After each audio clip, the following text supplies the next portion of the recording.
Good morning बच्चों, एक बार फिर से आप सभी को धर्मेंद्र मैथमेटिक्स क्लास में स्वागत है। आज के क्लास में आप लोग को एप्लीकेशंस ऑफ डेरिवेटिव पढ़ाया जाएगा। एक बात और, एप्लीकेशंस ऑफ डेरिवेटिव को यदि देखा जाए तो ये मोस्ट इम्पोर्टेंट चैप्टर है। बोला जाता है कि ये एप्लीकेशंस ऑफ डेरिवेटिव जो है आपको 10+2 लेवल के लिए बहुत ही मस्ट है। इससे 2 से 3 क्वेश्चन हमेशा पूछे जाते हैं और पूछे जाएंगे भी। तो एक बात और, इस चैप्टर को पूरे ध्यान से देखिएगा। अगर यदि आप ध्यान से देखेंगे तो शुरू से लेकर के अंत तक पूरा मजा आएगा, और यदि आप ध्यान से नहीं देखेंगे तो इस चैप्टर में जो है वो उलझन वाला बात आता है और आते ही रहेगा। इसलिए आप शुरू से लेकर के अंत तक ध्यान से देखिएगा, बहुत मजा आएगा। लेकिन जब आप नहीं देखिएगा तो उसका सजा भी भुगतना पड़ सकता है। तो आइए हम लोग स्टार्ट करते हैं। क्या? तो एप्लीकेशंस ऑफ डेरिवेटिव। यहां पर हेडिंग दीजिए applications of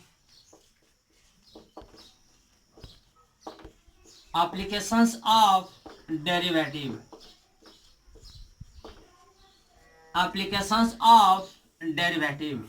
applications of derivative में सबसे पहले हम लोग जानेंगे rate of change of quantity.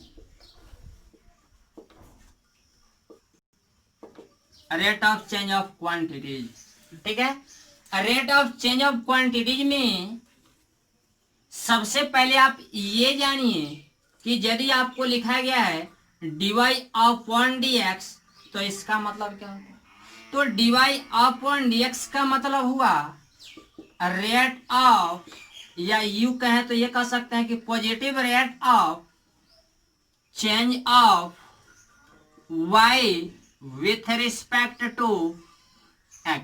With respect to x dy/dx का मतलब क्या? तो positive rate of change of y with respect to x। जब dy/dx था तो जैसा कि इससे पहले आप पढ़ते आ रहे हैं।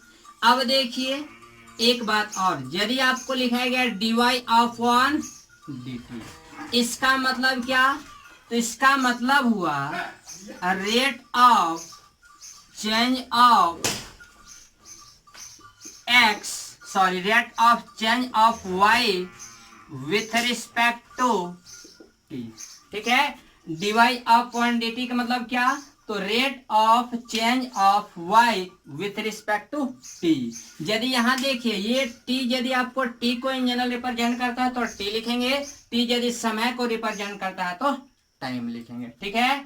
तो dy/dt इसका मतलब क्या? तो rate of change of y with respect to t, यानी y को t के रिस्पेक्ट में चेंज करने का रेट।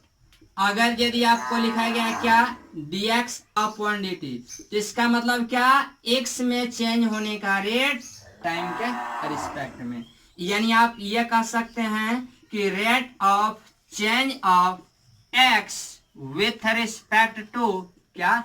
t। t का मतलब क्या? टाइम। जब टाइम रहेगा तो t से रिप्रेजेंट करेंगे। अगर यदि आपको लिखा गया है क्या ds/dt तो इसका मतलब क्या? तो rate of change of s with respect to t। s अगर यदि डिस्टेंस को रिप्रेजेंट करेगा तो ये आपको क्या ds/dt होगा, यानी ये जिस चीज को रिप्रेजेंट करेगा उसका डेरिवेटिव, यानी उसको चेंज होने का रेट किसका रिस्पेक्ट में? तो नीचे जो होगा उसके रिस्पेक्ट में। ये t है, t को यदि टाइम माना जाता है टाइम के रिस्पेक्ट में, यानी s में चेंज होने का रेट, s के चेंज होने का रेट टाइम का रिस्पेक्ट में। अगर यदि ds/dt कैसे बोला जाता है? क्या? वेलोसिटी। अब यहाँ पर देखिए, अगर यदि आपको दिया गया है क्या ds/dt यानी वेलोसिटी होता है, तो dv/dt, यदि आप dv/dt लिखते हैं इसका मतलब क्या? तो rate of change of v जो चीज होगा यदि वॉल्यूम को रिप्रेजेंट करेगा तो वॉल्यूम का चेंज होने का रेट होगा, और यदि v आपका वेलोसिटी को रिप्रेजेंट करेगा तो वेलोसिटी में चेंज होने का रेट टाइम का रिस्पेक्ट में होगा, ठीक है। एक बार फिर से इसको देखते हैं। यहाँ लिखा गया dy/dx, यहाँ देखिए इससे पहले कुछ नहीं लिखा हो, इसका मतलब क्या? प्लस में है। यानी क्या पॉजिटिव में है, यानी rate of change of Y with respect to X. ठीक है, उसके बाद dy अपॉन dt यानी rate of change of y with respect to क्या टाइम या t का ये, यानी y का क्या चेंज होने का रेट किसका रिस्पेक्ट में, तो t का रिस्पेक्ट में, ठीक है तो टाइम या फिर t जो रहेगा वो होगा। यहाँ क्या लिखा गया dx अपॉन dt मतलब rate of change of x with respect to t। उसके बाद क्या ds अपॉन dt यानी रेट ऑफ चेंज ऑफ क्या s with respect to t, तो dv अपॉन dt यानी rate of change of v with respect to t। ऐसे भी आप जानते हैं क्या डिस्प्लेसमेंट में क्या चेंज होने के रेट को क्या बोला जाता है, वेलोसिटी बोला जाता है, और वेलोसिटी में चेंज होने के रेट को क्या बोला जाता है, एक्सेलरेशन बोला जाता है। ठीक है, इसको आप बोल सकते हैं कि ये आपका वेलोसिटी हो गया।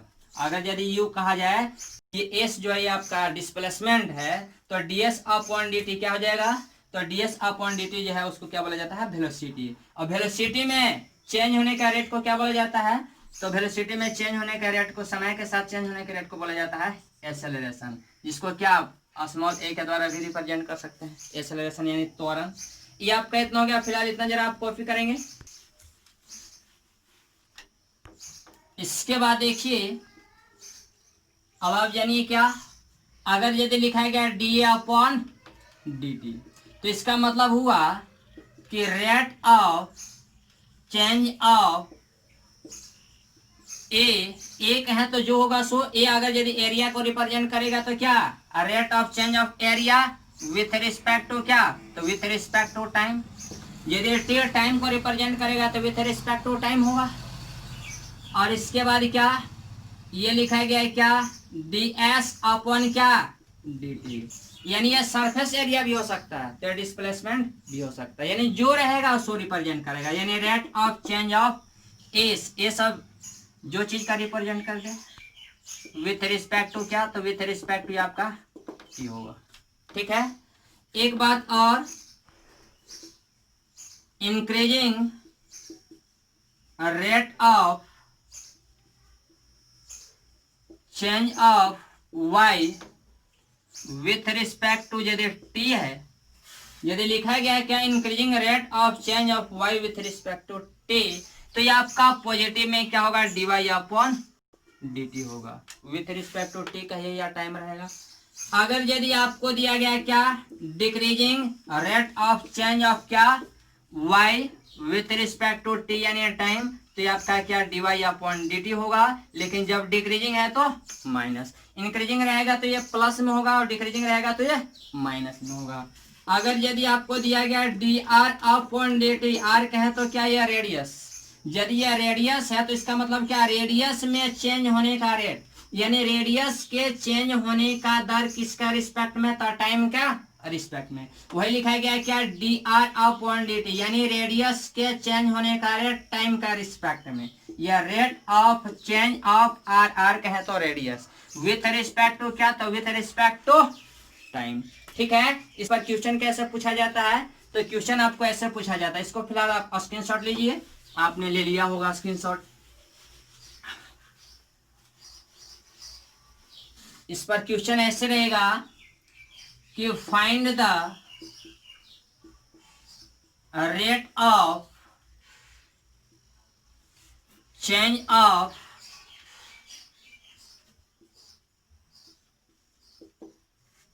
find the rate of change of area of a circle, area of a circle with respect to a radius। ठीक है, यानी कहा जा रहा है find the rate of change of area of a circle, यानी किसी सर्कल के एरिया के चेंज होने का रेट बताना है किसका रिस्पेक्ट में, तो आपको बताना है रेडियस क्या रिस्पेक्ट में। ठीक है, ध्यान से समझेंगे क्या कहा जा रहा है, तो find the rate of change of area, यानी ये बताना rate of change of area with respect to क्या, तो विथ रिस्पेक्ट टू आर, इसका मतलब क्या डी अपॉन डी आर का मान बताना है। बात समझ में आई, क्या बताना है, कहा जा रहा है find the rate of change of area, rate of change of area D upon क्या ये डी ए है, इसका मतलब क्या, एरिया के चेंज होने का रेट, वो भी किसका रिस्पेक्ट में कहा जा रहा है, तो विथ रिस्पेक्ट टू आर यानी रेडियस। तो D A upon D are का मान बताना है। एक बात और, यहाँ पर कहा जा रहा है find the rate of change of area of a circle. किसका एरिया का चेंज होने का रेट, तो सर्कल का। अब सर्कल का एरिया क्या होता है, वृत्त का एरिया क्या होता है, तो आप जानते हैं कि जो वृत्त का एरिया होता है वो आपका क्या होता है साहब, तो आपका होता है पाई आर स्क्वायर। यानी आप जानते हैं कि एरिया जो है या पाई आर स्क्वायर होता है, बट मेरे को पाई आर स्क्वायर नहीं चाहिए, मेरे को चाहिए D A upon D are. इसका मतलब क्या, इसका मतलब एरिया के चेंज होने का रेट रेडियस के रिस्पेक्ट में चाहिए। इसका मतलब ये हुआ साहब कि इसको हम डिफरेंशिएट करेंगे किनका रिस्पेक्ट में, रेडियस के रिस्पेक्ट में। आप ये जानते हैं कि जब D A upon D are चाहिए मतलब इसका डेरिवेटिव चाहिए रेडियस के रिस्पेक्ट में। तो लिखिए कि differentiating both sides with respect to R. तो ये क्या होगा, तो D A upon D R equal to क्या, तो D A upon D R equal to होगा पाई। तो ये अब कांस्टेंट है चूंकि लिखा गया differentiating both side with respect to are.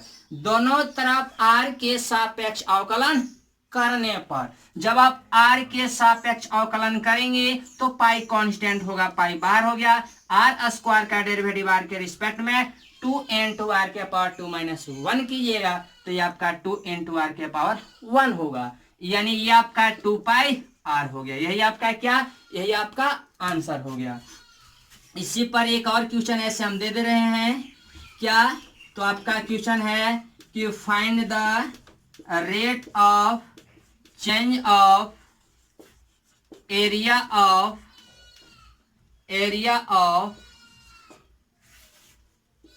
a circle with respect to t where r बराबर, when r बराबर कितना, r बराबर 10 centimetre and dr upon dt बराबर 5 सेंटीमीटर।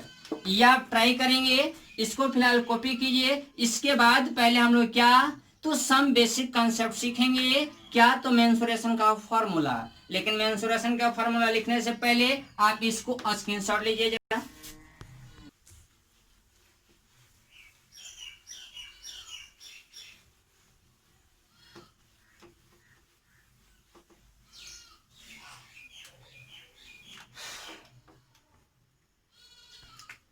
चलिए कुछ फॉर्मूला है जिसको आप देख लीजिए। सबसे पहले हम लोग क्या जानेंगे, सर्कल, जिसको हिंदी में बोला जाता है क्या, वृत्त। आप ये जानिए कि ये आपका रहा ऐसे सर्कल, ये सर्कल हो गया बाबू जिसका रेडियस आर। तो यहां पे लिखे क्या, एरिया, यानी area of a circle. Area को इन जनरल हम लोग क्या ए से रिप्रेजेंट करते हैं, उसमें भी क्या कैपिटल ए से। तो एरिया ए बराबर क्या, तो आपका पाई आर स्क्वायर होता है। यानी वृत्त का क्षेत्रफल क्या, तो वृत्त का क्षेत्रफल ए बराबर क्या, तो आपका होता है पाई आर स्क्वायर। ठीक है। सेकेंड में क्या, सेकेंड में आप जानेंगे पेरीमीटर या फिर कहिए सरकमफेरेंस ऑफ क्या, सर्कल। यानी वृत्त का क्या, परिधि या वृत्त की पेरीमीटर, हिंदी में क्या, तो वृत्त की परिधि। तो वृत्त की परिधि क्या होता है, आप जानते हैं कि इसका जो पेरीमीटर पी होता है वो आपका 2 पाई आर होता है। वृत्त का परिधि क्या, 2 पाई आर होता है। थर्ड में क्या, थर्ड में आप जानेंगे डायमीटर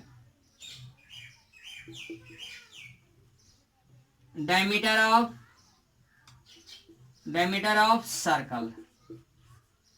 वृत्त का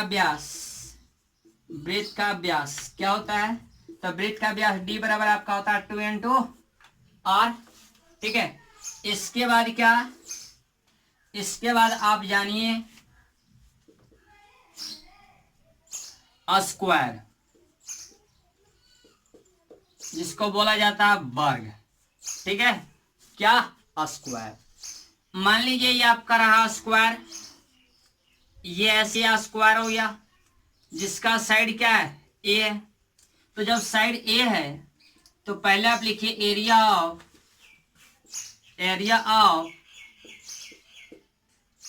स्क्वायर। स्क्वायर का एरिया क्या होता है, तो स्क्वायर का एरिया ए बराबर, जब इस स्क्वायर के साइड को स्मॉल ए माने हैं तो आप जानते हैं कि एरिया जो है उस साइड का स्क्वायर होता है, तो ए का क्या होगा, स्क्वायर होगा। यानी वर्ग का क्षेत्रफल क्या, तो वर्ग का क्षेत्रफल आप जानते हैं कि आपका होता है भुजा स्क्वायर। तो भुजा को आप माने क्या, ए, तो ये आपका ए का स्क्वायर होगा। सेकंड में क्या, तो वर्ग का यानी perimeter of square, perimeter of square यानी वर्ग का तो वर्ग का परिमाप, वर्ग का परिमाप क्या होता है, तो वर्ग का परिमाप आप जानते हैं P बराबर 4 इंटू ए होता है, 4 इंटू ए। तो ये आपका हो गया। उसके बाद अब आप जानिए रेक्टेंगल, ये आयत जानिए, आयत। एक काम कीजिए, फिलहाल इतना कॉपी कीजिए। देखिए रेक्टेंगल, रेक्टेंगल में जानिए क्या, तो एरिया ऑफ अ रेक्टेंगल। तो रेक्टेंगल का एरिया क्या होता है, तो रेक्टेंगल का एरिया एल इंटू बी होता है। यदि आपका लेंथ एल है और यदि उसका ब्रेथ यदि बी है, यानी लंबाई एल है चौड़ाई बी है, तो जो आप जानते हैं आयत का क्षेत्रफल वो क्या जानते हैं, एल इंटू बी। उसके बाद क्या लिखा गया, पेरीमीटर ऑफ रेक्टेंगल, यानी रेक्टेंगल का पेरीमीटर, आयत का परिमाप क्या होता है, तो 2 इंटू एल प्लस बी।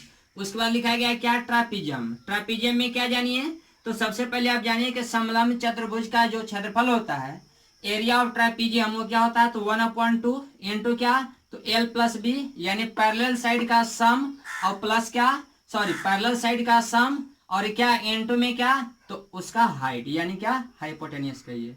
तो इसका हाइट क्या है, एच। तो ये आपका क्या हो गया एरिया, तो 1/2 एल प्लस बी इंटू क्या हाइट। उसके बाद लिखा गया क्या, क्यूब। अब क्यूब में आप जानिए घन में क्या, तो यहाँ लिखा गया क्या, एरिया ऑफ अ क्यूब, यानी घन का जो वक्र पृष्ठ होता है वो क्या होता है, तो आपका 6 इंटू ए स्क्वायर। लेकिन यदि आप इसके साइड को माने एल तो 6L स्क्वायर हो जाएगा। उसके बाद क्या लिखा गया, वॉल्यूम ऑफ अ क्यूब, यानी क्यूब का जो वॉल्यूम होगा, यानी घन का जो आयतन होगा वो क्या होगा, तो आप जानते हैं कि एल क्यू होता है, तो आप एल क्यू याद रखेंगे। उसके बाद घन का भी कारण लिखा गया है, ये तो आपको ऐसा यूज बहुत कम होने वाला है, ना के बराबर, लेकिन फिर भी आप याद रखेंगे क्या, क्या √3 इंटू क्या एल। उसके बाद क्या हम लोग जानेंगे, क्यूबॉइड। सबसे पहले ये जो फार्मूला बताया गया मेंसुरेशंस का, टोटल फार्मूले को आप याद कर लेंगे, और इससे अधिक भी अगर यदि आप याद करेंगे तो ज्यादा बेहतर रहेगा। आप 10th क्लास का बुक उठाना और 10th क्लास का जो भी मेंसुरेशन का फार्मूला था आप जाकर के देख लेना। फिलहाल इसको आप कॉपी कीजिए। चलिए अब आप देखिए क्या, क्यूबॉइड। यदि आपका क्यूबॉइड का लेंथ एल है, ब्रेथ बी और क्या हाइट यदि एच है, यदि इसका हाइट एच है, तो फर्स्ट में लिखा गया है क्या, surface area of cuboid. Cuboid का जो सरफेस एरिया होता है, क्यूबॉइड का जो वक्र पृष्ठ होता है वो आपका क्या, तो 2 into L B plus B H और प्लस एच एल होगा। उसके बाद लिखा गया volume, volume of a cuboid. Cuboid का जो वॉल्यूम होगा, क्यूबॉइड का जो आयतन होगा वो आपका भी बराबर एल इंटू बी इंटू क्या एच होता है, यानी लेंथ गुना ब्रेथ गुना हाइट। उसके बाद क्या, तो लिखा गया diagonal of a cuboid. Cuboid का जो डायगोनल होता है, क्यूबॉइड यानी घनाभ का जो विकर्ण होता है वो क्या होता है, तो L square plus B square plus H square root over. उसके बाद क्या, तो एरिया ऑफ इक्विलैटरल ट्रायंगल, यानी समबाहु त्रिभुज का जो क्षेत्रफल होता है, इक्विलैटरल ट्रायंगल का जो एरिया होता है वो आपका √3/4 इंटू क्या, तो साइड का स्क्वायर होता है। जैसे आपका इक्विलैटरल ट्रायंगल रहा, इस इक्विलैटरल ट्रायंगल का सभी साइड क्या है, ए और क्या ए, तो इसका जो एरिया होता है वो क्या, तो √3/4 इंटू क्या साइड का स्क्वायर। उसके बाद क्या लिखा गया है, सिलेंडर। अब देखिए सिलेंडर में क्या, सिलेंडर जिसको हिंदी में क्या बोला जाता है, बेलन बोला जाता है। तो सरफेस एरिया ऑफ सिलेंडर, इस सिलेंडर का जो सरफेस एरिया होता है वो आपका क्या, तो एस बराबर 2πr/h। और उसके बाद क्या, टोटल सरफेस एरिया इसका क्या होगा, तो टोटल सरफेस एरिया जब जोड़िएगा तो ये ढक्कन और ये क्या, ढक्कन का एरिया भी जोड़ना होगा। तो जब आप इस ढक्कन के एरिया इस ढक्कन के एरिया को जोड़ दीजिएगा तो ये क्या हो जाएगा, तो 2πr/h और प्लस क्या, तो 2πr²। क्योंकि आप जानते हैं ये आपका ढक्कन है, जिसका ये ढक्कन है, जिसका शेप कैसा बन रहा है, तो सर्कल के जैसा। तो जब ये ब्रिज के जैसा बन रहा है, सर्कल के जैसा, तो इसका एरिया होगा πr² और इसका भी एरिया होगा πr²। तो πr² और प्लस πr² जोड़िएगा तो ये आपका होगा 2πr²। और इसी को कैलकुलेट किया गया, यहाँ से 2πr कॉमन लीजिए, 2πr कॉमन लीजिएगा, यहाँ से बचेगा h, तो यहाँ से बचेगा r। यानी आपका क्या हो गया, तो total surface area of cylinder बराबर क्या, तो सिलेंडर एस बराबर क्या था, 2πr × h + r। इतना फिलहाल क्या कीजिए, आप कॉपी कीजिए। देखिए यहाँ पे लिखा गया वॉल्यूम ऑफ सिलेंडर, सिलेंडर का जो वॉल्यूम होगा वो क्या, यानी बेलन का जो आयतन होता है वो आपका πr² होता है, ये आपको याद रखना है। उसके बाद क्या, कोन, कोन में चले आइए, तो लिखा है क्या, सरफेस एरिया ऑफ कोन, यानी शंकु का जो सरफेस एरिया होता है वो आपका क्या होता है, तो आपका होता है एस बराबर πr/l। एस जो है ये आपको सरफेस एरिया को रिप्रेजेंट करता है, ठीक है। उसके बाद क्या लिखा गया है, तो total surface area of a cone, यानी कोन का जो टोटल सरफेस एरिया होगा वो एस बराबर क्या, तो πr/l और प्लस πr²। हिंदी में जिसको क्या बोला जाता है, तो शंकु का संपूर्ण वक्र पृष्ठ। तो शंकु का जो संपूर्ण वक्र पृष्ठ होगा वो आपका एस बराबर πr/l और प्लस में क्या, तो πr²। उसके बाद बाबू लिखा गया वॉल्यूम, तो वॉल्यूम ऑफ अ कोन, यानी किसी कोन का जो वॉल्यूम होता है वो क्या होता है, तो v बराबर 1/3 πr² होता है। क्या होता है, 1/3 πr²।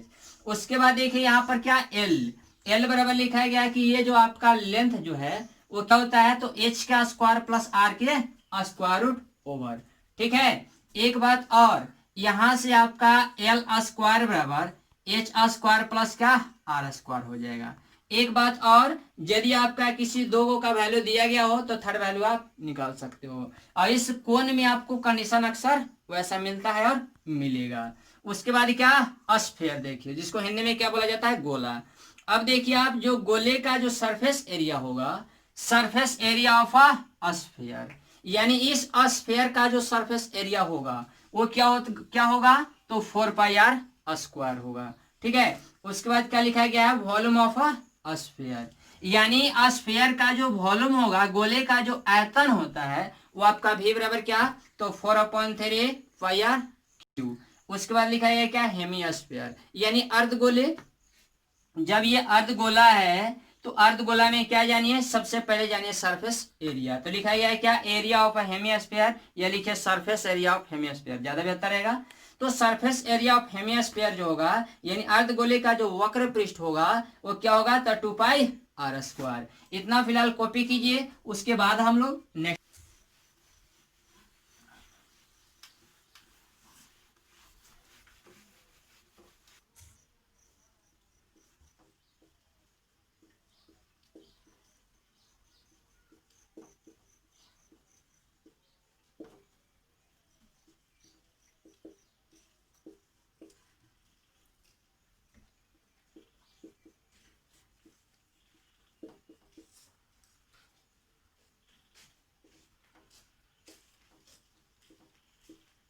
एरिया ऑफ क्या, हेमिस्फीयर, ये आपका क्या हो जाएगा, तो ये आपका 3πr²।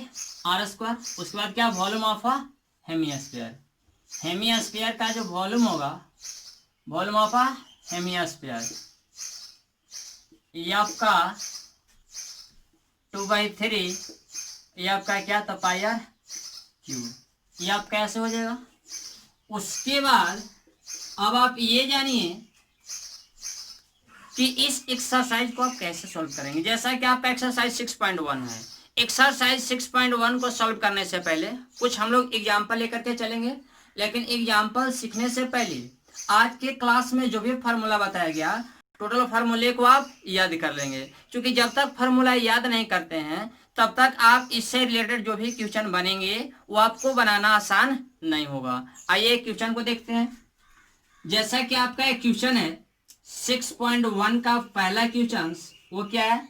तो फर्स्ट क्वेश्चन आपका कहा जा रहा है कि फाइंड द, कहा जा रहा है क्या? तो find the rate of change of area of a circle with respect to radius if R बराबर 3 सेंटीमीटर। फर्स्ट में क्या है? तो फर्स्ट में कहा जा रहा है कि find the rate of change of area of circle with respect to क्या? रेडियस। यानी हिंदी में कहा जा रहा है कि वृत्त के क्षेत्रफल के परिवर्तन का दर उसके त्रिज्या के सापेक्ष ज्ञात करें। तो सबसे पहले आप ये वृत्त बनाइए, आपने बना लिया। कहा जा रहा है क्या? कि वृत्त के क्षेत्रफल का परिवर्तन का दर, वृत्त का क्षेत्रफल को तो हम लोग ए से रिप्रेजेंट करते हैं। तो कहा जा रहा है कि वृत्त के क्षेत्रफल का परिवर्तन का दर यानी क्या? Rate of change of area of a circle with respect to क्या? रेडियस। ये आपको बताना है कब? तो आपका गिवन कंडीशन है फर्स्ट में आर बराबर दिया गया 3 सेंटीमीटर। तो एक काम कीजिए, सबसे पहले क्या? एरिया में परिवर्तन चाहिए ना, तो पहले आप लिखे क्या? Area of a circle, area of a circle. यानी हिंदी में क्या लिखेंगे?